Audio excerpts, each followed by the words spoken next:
राजस्थान में सूचना प्रौद्योगिकी का जो भाग 2 है वो लेकर आए हैं और कुछ चुनिंदा पोर्टल्स की बात कर लेते हैं जो फेमस है राजस्थान। इसकी सबसे पहले है जन आधार योजना। पारदर्शी तरीके से लोगों को लाभ पहुंचाने के लिए कौन सी योजना शुरू की गई? जन आधार योजना शुरू की गई राजस्थान में। ये 18 दिसंबर 2019 को शुरू की गई थी। 18 दिसंबर 2019 को जन आधार योजना। ठीक है। और इस योजना में क्या है, लगभग जितने भी लगभग 70 जन योजनाएं इससे जुड़ी हुई हैं और प्रत्येक ये योजना फायदेमंद है। अब है क्या, इस योजना के कारण राजस्थान डीबीटी को लागू कर पाया है। डीबीटी डायरेक्ट बेनिफिट ट्रांसफर, मतलब ये जन आधार प्रत्येक योजना में, जैसे मान के चलिए पेंशन है तो पेंशन लेने के लिए जन आधार चाहिए और फिर ये जन आधार आपको बैंक में भी देना पड़ेगा, बैंक खाते से जुड़ेगा और ये पेंशन वाले की जो राशि है वो सीधे बैंक में चली जाएगी। सेम जन आधार होगा, उसी जन आधार में चली जाती है ये राशि। तो इसलिए राशि direct benefit transfer, direct bank transfer मत कर देना, बेनिफिट ट्रांसफर में राजस्थान कौन से नंबर पर आया है? चौथे नंबर पर आया है। वो किसके कारण आया? जन आधार योजना में जो राजस्थान ने उत्कृष्ट कार्य किया उसके कारण आया है। नेक्स्ट है जन सूचना पोर्टल। ऐसे दो पोर्टल राजस्थान में चल रहे हैं। एक तो जन सूचना पोर्टल है, ये 13 सितंबर 2019 को शुरू किया गया था। 13 सितंबर 2019 को कौन सा पोर्टल शुरू किया गया? जन सूचना पोर्टल। क्या इस पोर्टल में कि जितनी भी योजनाएं हैं सरकार की सारी आपको इस पोर्टल पर मिल जाएंगी। और संवेदनशील, जवाबदेह, पारदर्शी शासन के संकल्प के साथ राज्य में सूचना का अधिकार अधिनियम की पालना में जन सूचना पोर्टल इसी संकल्प को साकार कर रहा है। ठीक है। और लगभग प्रत्येक योजना, उसमें कितना बजट आया और वो सारा आपको इस पोर्टल पर मिल जाएगा। नेक्स्ट, जन कल्याण पोर्टल। सरकार की कोई योजना चल रही है, सरकार जन कल्याण में कोई कार्य कर रही है, उस कार्य के लिए या उस योजना का लाभ लेने के लिए क्या पात्रता चाहिए, क्या क्या डॉक्यूमेंट चाहिए, क्या फॉर्म है, कहाँ देना है, कब देना है, ये सारी जानकारी आपको कौन से पोर्टल में मिल जाएगी? जन कल्याण पोर्टल पर। जन आधार पोर्टल के एक साल बाद में 18 दिसंबर 2020 को ये पोर्टल लॉन्च किया गया था। कौन सा? जन कल्याण पोर्टल। क्लियर बात क्या? नेक्स्ट है राजस्थान किसान साथी पोर्टल। अब पहले जो भाग में हमने जो पोर्टल की बात की थी वो राजस्थान जैविक खेती जो किसान के करने वाले किसान हैं उनके लिए पोर्टल था। ये सभी किसानों के लिए पोर्टल है, जितने भी किसान हैं उन सभी के लिए पोर्टल है ये। इस पर किसानों से जुड़े हुए अनुदान वगैरह से आवेदन भी ऑनलाइन इसी पोर्टल पर लिए जाते हैं। कृषकों को दे अनुदान का लेखा जोखा इसी पोर्टल पर आपको मिल जाएगा। इसके अलावा वेरी वेरी मोस्ट पॉइंट जो बात आपको ध्यान रखनी है, ये पोर्टल सिर्फ कृषि विभाग से नहीं बल्कि उद्यानिकी विभाग, कृषि विपणन, पशुपालन विभाग और अन्य के बारे में भी विस्तृत जानकारी एवं सेवाएं उपलब्ध करवाता है। क्लियर बात? उन विभागों से जुड़े हुए अनुदान भी आपको इसी पोर्टल पर मिल जाएंगे। ठीक है। और मत्स्य विभाग नहीं दिया हुआ, वो भी लिखना, मत्स्य विभाग। नेक्स्ट, राज निवेश पोर्टल। राज निवेश पोर्टल समझते हैं? राजस्थान में निवेश को प्रोत्साहन के लिए कौन सा पोर्टल शुरू किया गया? राज निवेश पोर्टल शुरू किया गया। और रिप्स, रिप्स क्या है? राजस्थान इन्वेस्टमेंट प्रमोशन स्कीम योजना है। रिप्स 2019 लागू की गई है। अभी रिप्स कौन सी आ गई? 2020 आ गई है। रिप्स कौन सी आ गई? 2020 आ गई है। क्लियर बात? तो ध्यान रखिएगा। ठीक है। 2020 का 2022 आ गई है। रिप्स 2022 अभी पिछले दिनों लॉन्च हो चुकी है। मोस्टली रिप्स 2019 कितने साल के लिए है? तो रिप्स 2019 है, ये 7 साल के लिए लागू की गई थी योजना। ठीक है। कितने साल की लागू की गई है योजना? रिप्स 7 साल के लिए। तो कब तक चलेगी? मार्च 2026 तक चलेगी रिप्स। कब तक चलेगी? मार्च 2026 तक रिप्स योजना चलेगी। राजस्थान निवेश को प्रोत्साहन देने वाली योजना है, इसमें कुछ छूट वगैरह मिलेगी आपको। ठीक है। नेक्स्ट देखिएगा कौन कौन सी छूट है वो थोड़ा चलो आपको बता देता हूँ। रिप्स में एक तो SGST पुनर्भरण किया जाएगा, 75% पुनर्भरण कर देंगे, वापस दे देंगे। प्लस 5 प्रकार के कर होंगे वो 100% माफ कर देंगे। दो तो भूमि रूपांतरण कर, एक भूमि कर, दो तो भूमि से जुड़े हो गए। एक विद्युत कर हो गया आपका, एक स्टाम्प शुल्क हो गया, एक मंडी शुल्क हो गया आपका। 5 शुल्क हैं। दो तो भूमि कर, भूमि रूपांतरण कर, विद्युत शुल्क, मंडी शुल्क और स्टाम्प शुल्क 100% आपको वापस लौटा दिए जाएंगे। नेक्स्ट है राज्य उद्योग मित्र पोर्टल। MSME एक्ट जो 2019 था, अभी 2022 भी आ गया है। उस एक्ट के तहत राजस्थान में उद्योगों को प्रोत्साहन देने के लिए कौन सा पोर्टल शुरू किया गया? राज्य उद्योग मित्र पोर्टल शुरू किया गया है। उद्यमी इस पोर्टल पर एक बार आधार नंबर से रजिस्टर कर लेंगे, 3 साल तक की स्वीकृति प्राप्त कर लेंगे। 3 साल की अवधि के लिए किसी भी कानून के तहत उसके उद्यम का निरीक्षण नहीं किया जाएगा, ना ही उसे कोई रजिस्ट्रेशन के लिए अलग कोई प्रोसेस करने की ज़रूरत है, ना ही उस बंदे को कोई लाइसेंस वगैरह एक्स्ट्रा लेने की ज़रूरत है। और जिस दिन अप्लाई करेगा यथासंभव उसी दिन उसको स्वीकृति मिल जाएगी। कोई डॉक्यूमेंट अगर कम रहा तो बात अलग है, अदरवाइज जिस दिन उसने अप्लाई किया है उसी दिन उस बंदे को क्या मिल जाएगी, उस पोर्टल के लिए स्वीकृति मिल जाएगी। क्लियर बात। नेक्स्ट देखिएगा,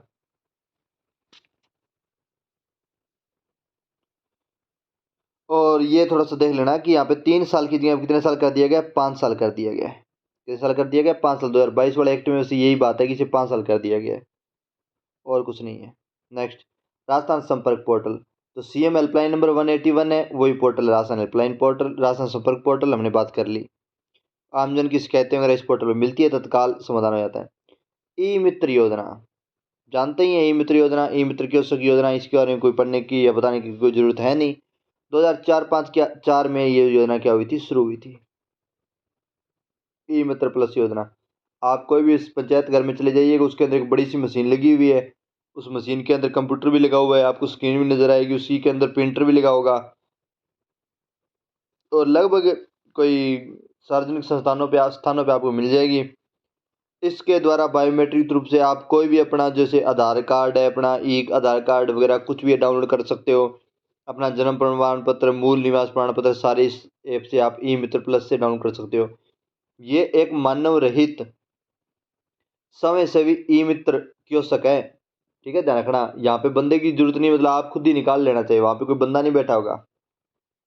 वीडियो वॉल जनरली क्या होते हैं, आप अगर जिला परिषद हनुमानगढ़ में गए हो या जिला परिषद कहीं गए हो तो आपने देखा होगा, और ईश्वर करे आप सेलेक्ट हो तो उसके बाद जब आपकी काउंसलिंग होगी तो वहाँ लगी होगी वीडियो वॉल, ये वीडियो वॉल है, ठीक है। तो राजस्थान सरकार ने ये वीडियो वॉल प्रत्येक जिला मुख्यालय, पंचायत मुख्यालय पर लगवाई है, और प्रत्येक योजना के बारे में जानकारियाँ यहाँ आपको आंकड़े वगैरह मिल जाएंगे।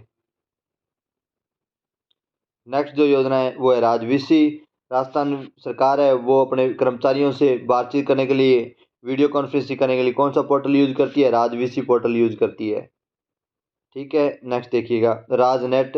राजस्थान देखो, भारत सरकार की योजना थी भारतनेट, जिसमें प्रत्येक ग्राम पंचायत के जो ये प्रत्येक ग्राम पंचायत को क्या है, फाइबर जो नेट है, ऑप्टिकल फाइबर जो केबल थी उसके द्वारा जोड़ने की योजना थी, ठीक है। ये देखिए, ओएफसी के माध्यम से भारत नेट परियोजना 71 से ज़्यादा ग्राम पंचायतों को जोड़ने की योजना थी। शेष पंचायतों को, और इसके अलावा थोड़ी सी जैसे अन्य जो लूप होल्स रह गए थे इस योजना में, उनको पूरा करने के लिए कौन सी योजना शुरू की गई है, राजनेट योजना शुरू की गई है। प्रत्येक पंचायत को भारत निर्माण राजीव गांधी सेवा केंद्रों को राजनेट नेट कनेक्टिविटी द्वारा जोड़ा गया है। ई मित्र वगैरह को, इनको भी यही सुविधा दी जा रही है। नेक्स्ट, राज स्वान। स्वान क्या है, SWAN की फुल फॉर्म थोड़ा देख लीजिएगा। स्टेट वाइड एरिया नेटवर्क है, स्टेट वाइड एरिया नेटवर्क है। मार्च 2005 में पूरे देश में योजना स्थापित की गई थी, तो राजस्थान ने कौन से नाम से स्थापित कर ली इसको, राज स्वान नाम से स्थापित कर ली। क्लियर बात क्या। नेक्स्ट देखिएगा, राजकाज पोर्टल। इंटीग्रेटेड राज ई ऑफिस क्या है। अब जनरली पहले क्या होता था, एक ऑफिस की फाइल दूसरे ऑफिस में जब दी जानी थी तो फिर जाना पड़ता था उस ऑफिस में, ऐसा नहीं है। आजकल राजकाज पोर्टल है, इंटीग्रेटेड पोर्टल है, सारे विभाग एक दूसरे से जुड़े हुए हैं। एक शिक्षा विभाग को मान के चलिए, वित्त विभाग में कोई मेल करनी या कोई फाइल भेजनी है तो बाय राजकाज पोर्टल के द्वारा भेज दी जाती है। उस संबंधित विभाग उसे चेक कर लेता है और ऑनलाइन ही रिपोर्ट वापस दे देता है। ऐसा नहीं है पीडीएफ ही भेजी जाती है, मतलब एक परफॉर्मा प्रोसेस होती है भी, इसमें लिखा गया लगभग इतने सही काम होते हैं भी, या तो सीएल का कोई काम होता है या वित्त का कोई काम होता है, अचल संपत्ति वाले काम, मतलब फिक्स से काम ही होते हैं एक विभाग के दूसरे विभाग में। मोस्टली व्यक्तिगत काम नहीं, सामूहिक विभागीय कार्यों की बात की जा रही है, तो उनको इंटीग्रेटेड कर दिया गया। इधर से फॉर्म भर देते हैं, उधर से आ जाता है, मामला जल्दी निपट जाता है। मान के चलिए पूरे जिले का एक दिन में निकल जाता है काम, अगर हो तो ढंग से, ठीक है। राजकाज इंटीग्रेटेड राज ई ऑफिस, राजकीय विभागों, सार्वजनिक क्षेत्र के उपक्रमों, बोर्ड, कॉरपोरेशन इत्यादि में विभागीय प्रक्रिया को ऑनलाइन करते हुए कर्मचारियों अधिकारियों के हित में राजकाज परियोजना प्रारंभ की गई है। इस पे सब कुछ मिल जाता है कर्मचारियों को, जो उनके काम से जुड़े हुए मामले। राज ई वॉलेट, जैसे आप जैसे डिजी लॉकर जानते हैं, डिजी लॉकर किसका है, ये स्टेट भारत सरकार का है। वैसे राजस्थान सरकार ने क्या शुरू किया, राज ई वॉलेट शुरू किया है। इसमें आप अपने दस्तावेज प्रमाण पत्र वगैरह रख सकते हैं। फिलहाल सिंगल साइन ऑन शुरू कर दिया गया है, तो अब आप मार्कशीट वगैरह इसमें अपलोड कर देंगे, तो जब भी कोई जॉब के लिए फॉर्म भरेंगे तो बस आपको कहीं कुछ करने की जरूरत ही नहीं है, सब कुछ डिटेल तो इसमें होगी। Single sign on, SSO। अब क्या है कि मान के चलो आपके पास 30 विभाग हैं, 30 विभागों में अगर आप अपनी 30 आइडियाँ लेकर घूमोगे, फिर 30 पासवर्ड लेकर घूमोगे, तो फिर तो हो गए काम आपका। टोटल 115 विभाग हैं, 115 विभागों में अगर आप प्रत्येक विभाग में मान के चलो आधे विभागों में काम आपको, तो इतने ID पासवर्ड बनाने पड़ेंगे ऑनलाइन। इतने ऑनलाइन ID पासवर्ड कौन रखेगा, इसलिए एक सिंगल साइन ऑन कर दिया गया है कि एक ID पासवर्ड याद रखिए। राजस्थान में जितने भी विभाग हैं, बाद में किसी भी विभाग में आप लॉगिन कीजिए, आपको दोबारा ID पासवर्ड लगाने की जरूरत नहीं पड़ेगी, केवल एक बार ID पासवर्ड बनाने हैं। तो इसलिए मेरे प्यारे साथियों, SSO पर जब आप ID वगैरह बनाएं, अपना आधार कार्ड वगैरह जब उससे जोड़ें, तो फिर थोड़ी सी एक अच्छी सुंदर सी मेल जीमेल जनरेट कर लीजिएगा। अगर जीमेल जनरेट करने में कोई दिक्कत आ रही हो तो मुझसे पूछ लीजिएगा। जैसे फॉर एग्जांपल अब हमारी जीमेल है, जैसे मेरी पर्सनल जीमेल है trrajeshsuthar@gmail.com। एक मैं जब पहले बनाई थी, मतलब जब मैं 12वीं में था, जनरली 2013 के आसपास की बात है, तब बनाई थी RK सुथार। उसके बाद 213 लगा दिया @gmail.com। अब 213 पता नहीं क्यों लगाया, अपने आप आ गया 213। ऐसे कैसे 213 अपने आप आ जाता है, उस टाइम तो आ गया था लेकिन अब नहीं आता अपने आप थोड़ा सा अगर ध्यान देंगे तो एक अच्छी यूज़र जीमेल आपको मिलेगी, और वही जीमेल आपकी SSO बनेगी, और यही SSO आपकी लाइफ टाइम में आपको काम आने वाली है। तो थोड़ी सी अच्छे से SSO बना लेना, ठीक है। जॉब लगने के बाद में तो सरकार खुद दे देती है आपको SSO। एक गवर्नमेंट एम्प्लॉय की भी SSO होती है, और एक आपको व्यक्तिगत भी SSO की जरूरत पड़ेगी, तो दोनों यूज़र नेम पासवर्ड अच्छे से जनरेट कर लेना। पासवर्ड जनरेट करने के लिए भी कुछ रूल्स होते हैं, ठीक है, तो ध्यान रखिएगा। नेक्स्ट, ये वेरी वेरी मोस्ट इम्पोर्टेंट देखना, Rajiv Gandhi centre of advance technology. Rajiv Gandhi centre of advance technology की स्थापना कहाँ की गई है, जयपुर में। Rajiv Gandhi advance technology in Jaipur, अगस्त में 20 अगस्त 2022 को स्थापना की गई। 20 अगस्त 2022 को इसकी क्या की गई, स्थापना की गई है, ठीक है। 20 अगस्त बहुत ही लकी डे है। 20 अगस्त 2020 को किसकी स्थापना की गई थी, तो 20 अगस्त 2020 को की गई थी इसकी इंदिरा रसोई योजना थी क्या, 20 अगस्त 2020 को में इंदिरा रसोई योजना की क्या की गई थी, शुरुआत की गई थी 20 अगस्त 2020 को, ठीक है। और ये है 20 अगस्त 2022 को। 20 अगस्त 2022 को किसकी शुरुआत की गई है, तो RCAT की स्थापना, शुरुआत सॉरी RCAT की क्या की गई है, शुरुआत की गई है। इसके अलावा अगर बात करें तो 2021 में 20 अगस्त को कौन सी योजना की शुरुआत हुई थी, वो अगर आप मुझे बताएंगे तो मुझे बड़ी खुशी होगी। 2021 में 20 अगस्त को कौन सी योजना की शुरुआत हुई थी, हालांकि 2 दिन पहले ही होगी थी, 16 अगस्त को ही होगी थी। 16 अगस्त 2021 को स्थापना कौन सी योजना की शुरुआत हुई थी, कमेंट बॉक्स में अगर आप लिखेंगे तो मुझे बड़ी खुशी होगी। 16 अगस्त 2021 को कौन सी योजना की स्थापना हुई। 20 अगस्त 16 अगस्त ये थोड़ा सा ध्यान रखिएगा, 20 अगस्त को मतलब मे भी राजीव गांधी के जी का जन्मदिन है शायद, तो फेमस है ये। नेक्स्ट है आई स्टार्ट। आई स्टार्ट क्या है, स्टार्टअप को प्रोत्साहन देने के लिए राजस्थान सरकार ने कौन सी फ्लैगशिप योजना शुरू की है, आई स्टार्ट योजना शुरू की थी। स्टार्टअप्स को प्रोत्साहित कर और सूचना प्रौद्योगिकी एवं संचार विभाग की योजना है आई स्टार्ट। और आई स्टार्ट को बढ़ावा देने के लिए इंक्यूबेशन सेंटर्स की स्थापना की जा रही है। स्टार्टअप्स को बढ़ावा देने के लिए जयपुर के जालाना में सबसे बड़ा डाटा सेंटर्स बनाया गया है। इसके अलावा कहाँ कहाँ है, तो सभी 6 संभागों पर, जयपुर के अलावा सभी 6 संभागों पर, और पाली और चूरू में। इसके अलावा पाली और चूरू में ये इंक्यूबेशन सेंटर्स बनाए जा रहे हैं। अब आप सोच रहे हो क्या है ये सेंटर, इन सेंटर में क्या है कि आई स्टार्ट पोर्टल पे आप अप्लाई कीजिए। अगर आपका आइडिया पसंद आता है तो जो इन्वेस्टर्स हैं वो यहाँ आएंगे इस सेंटर पर, और आप अपनी प्रेजेंटेशन वगैरह देंगे उनको। ये एग्जीबिशन सेंटर्स वगैरह बनाए गए हैं, प्रत्येक जिला संभाग स्तर पर ये बनाए गए हैं, ठीक है। राजस्थान सरकार बनवा रही है। जोधपुर का ही एग्जीबिशन सेंटर। जरूरतमंदों को ध्यान रखकर सरकार और किस तरह के प्रयास कर रही है, तो सीएम हेल्पलाइन नंबर 181 है। Building plan approval system BPAS की हमने बात की थी। ये एक 3D बेस्ड एक बड़ा ही शानदार ऑनलाइन पोर्टल है। अब बिल्डिंग वगैरह के लिए अप्रूवल लेने के लिए मतलब वैसे ऑफलाइन करने की जरूरत नहीं है, आप इस पर ऑनलाइन बिल्डिंग वगैरह के जो डॉक्यूमेंट्स वगैरह अपलोड करेंगे और जो फॉर्म वगैरह है वो फिल करेंगे, मॉडल वगैरह को जनरेट करेंगे, तो मोटा मोटी ये तुरंत ही आर्टिफिशियल इंटेलिजेंस से बता देगा कि आपका जो बिल्डिंग प्लान है वो अप्रूवल के लायक है या फिर नहीं है। नेक्स्ट है राजस्थान राज्य डाटा सेंटर। राजस्थान राज्य डाटा सेंटर क्या है, आरएसडीसी क्या है।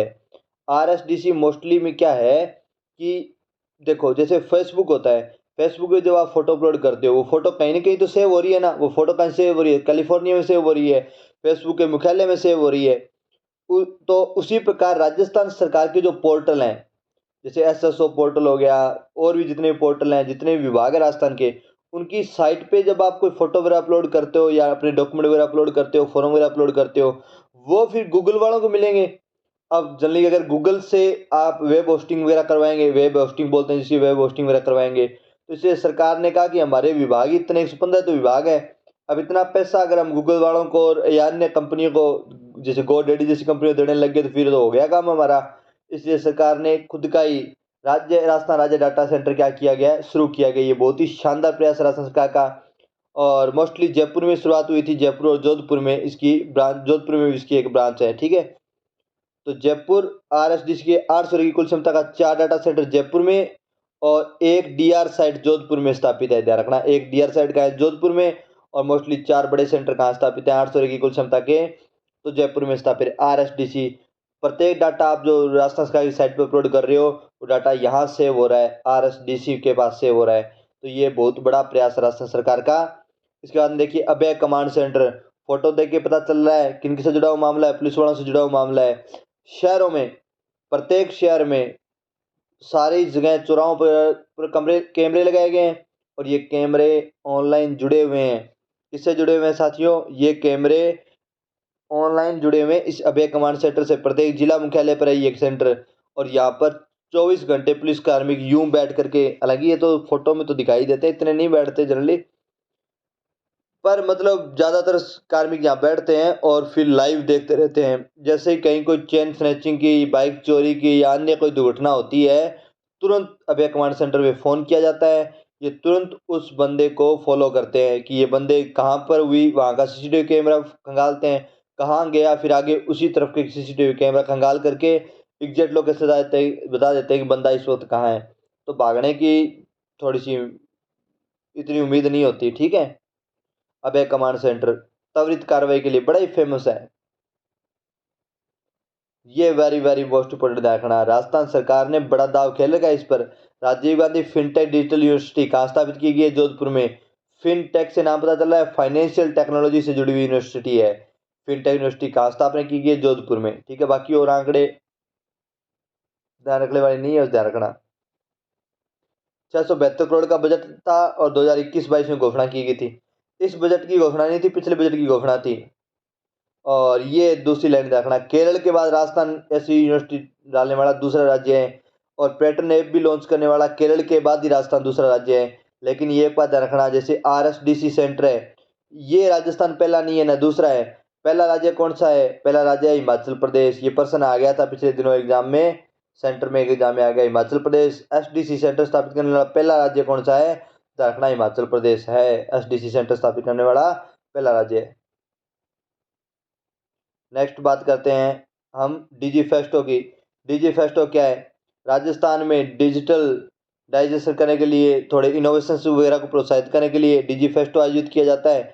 और ये डिजी फेस्टो कहाँ आयोजित किया गया, तो जयपुर में आयोजित किया गया था, ठीक है। ये डिजी फेस्टो कहाँ आयोजित किया गया, तो जयपुर में आयोजित किया गया। राजस्थान डिजी फेस्टो इस वर्ष का आयोजन कहाँ किया गया, तो जयपुर में आयोजित किया गया, ठीक है। ये रोबोट वगैरह यही चर्चा में रहे थे इस बार। तो इसी के साथ हमने लास्ट स्लाइड पूरी कर ली है। और राजस्थान में फिलहाल टेक्नोलॉजी के मामले इतना कुछ ही है। आज जो सुबह सुबह जो न्यूज़पेपर में एड दे रखी थी गहलोत जी ने, उसमें भी इससे बाहर कुछ नहीं दे रखा था। इतनी बातें उन्होंने टेक्नोलॉजी में ऐड में दे रखी थी। राजस्थान टेक्नोलॉजी के मामले में आपको लगभग सारी बातें करवा दी गई हैं, कहीं कोई कमी नहीं छोड़ी गई है, वही करवाया गया जो हम आम जनरली करवाते हैं। मतलब ऐसा नहीं है कि आपके साथ भेदभाव कर दिया गया हो।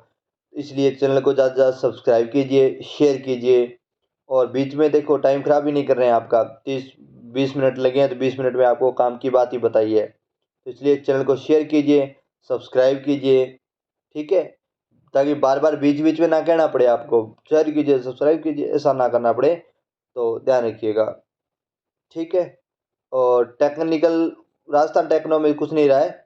इसके अलावा जो सूचना प्रौद्योगिकी से जुड़ी हुई बातें हैं उसके लिए हम जल्दी एक क्लास ले आएंगे, ठीक है। फिलहाल एंजॉय कीजिए और कमेंट वगैरह भी कर दीजिए कीजिए, थोड़े से कमेंट वगैरह करने से भी क्या है, हौसला बढ़ता है। अभी एक साथी ने कमेंट किया था, हमने उसे दिखाया, मैंने कहा कितना शानदार कमेंट किया है। अब कोई कमेंट हुआ ही नहीं सुबह का, तो थोड़ी दुख की बात है। कमेंट करो, शेयर करो, सब्सक्राइब करो। धन्यवाद। जय हिंद, जय भारत।